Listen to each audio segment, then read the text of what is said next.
And now to one of our favorite annual segments, the Fat Bear Week competition. Now, just to be clear, it's not about making fun of fat bears, but rather giving kudos for doing the best they can to prepare for the long upcoming winter in Alaska. Now, the annual competition is in its 10th year and follows these magnificent creatures at Brooks River in Alaska's Katmai National Park. Now, people from around the world watch them live online as they prepare for hibernation by consuming as much salmon as possible. The public votes online for the bear they believe best exemplifies fatness, and in doing so, storing as much energy to get through temperatures as low as -30 degrees Celsius. And Matt Johnson is an expert in all things Bear Week and is the interpretation manager at Katmai National Park. And he joins me now all the way from Alaska. Matt, really good to have you on the program with us. Now, firstly, the question we want all answered: who won this year's Fat Bear Week? It was a bear with a good story. Grazer won again this year. She was last year's champion as well. And what can you tell us about 128 Grazer? I mean, there is a bit of a tragic tale, isn't there? And that involves her male rival, her closest male rival, Chunk 32, that she won 2 years in a row against. That's true. To compete in Fat Bear Week, you not only need to be fat, but you've got to have a good story. Barry Lopez said that sometimes people need stories more than food to stay alive. And definitely Grazer has a good story. And can you tell us more about that story, having overcome the loss of a cub?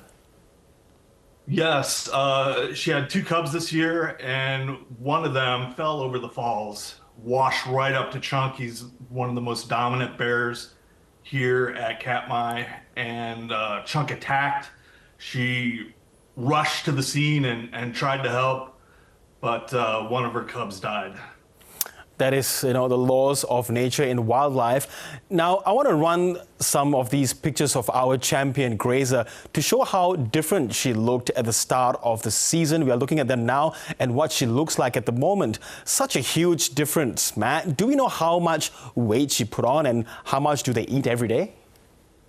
Huge is right. Bears can eat up to 40 salmon a day. That's over 200,000 calories that bears have to pack on a lot of weight to survive the winter.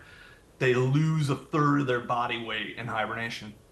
Yeah, that is a lot to lose. And I understand that this year's competition was missing some of the favorites over the past few years. What happened to them? And is there some sort of like a wildlife politics involved here? Yes, we're seeing a different hierarchy forming this year. Some of the past favorites haven't shown up. Big example of that is number 480 Otis. He didn't show up this year. He's a 4-time champion of Fat Bear Week. It's only been going on for 10 years. This is the 10th anniversary, but he didn't show up this year. He's getting older in terms of how long bears live. They only live to be about 20 years old, and he's approaching 28, and he didn't show up. Different hierarchy forming this year. New bears are coming in to the order. It's always going to be some form of succession. Now, the competition was, though, delayed this year after 2 bears got into a fight live on Webcam. How do you then communicate upsetting incidents like this to people who are eventually going to be watching it? Well, in a world of artificial intelligence, it's nice for people to tune into something natural, authentic, real. It's not scripted. And that's what's true in natural areas and national parks like Katmai. It's a world of nature. There's so many wonders. That's what I'm amazed about constantly over my career, is just seeing these bears. People tune into that. They tune in from all over the world to see these bears in their natural environment. And of course, this competition has been getting more and more popular throughout the years. I mean, 1.4 million in the 2023 competition voting. Do you know how many people voted this time round? It looks to be a little more than last year, approaching 1.5 million people tuning in from over 100 countries around the world. It's amazing. And also, we want to talk about the bears themselves and all the fat that they need to consume to get through the hibernation period. Can you give us a sense of how much of a life and death challenge it is for them? They've got to pack on a lot of weight. You saw the difference just in the pictures, and you can really see that. Bears need to gain the pounds to survive the winter. And one key to success out here is the healthy ecosystem that's here.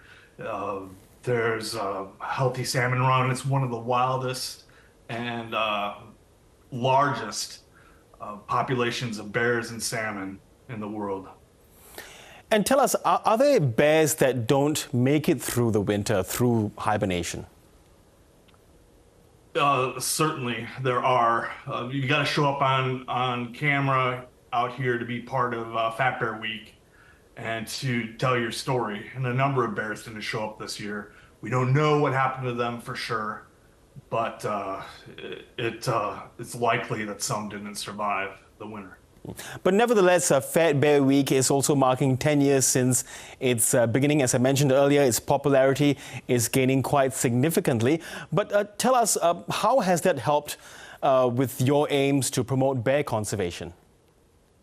Sure. A bear scientist, Craig Severn, said that the future of bears will be based on the hearts and minds of the people that live with the bears. And that's really true. People see them, they see all the amazing things that bears are doing, and they tune into that, and it helps key into the park and the ecosystem that thrives here. And Matt, I'm going to put you on the spot here before we finish up for this evening. Do you have a favorite?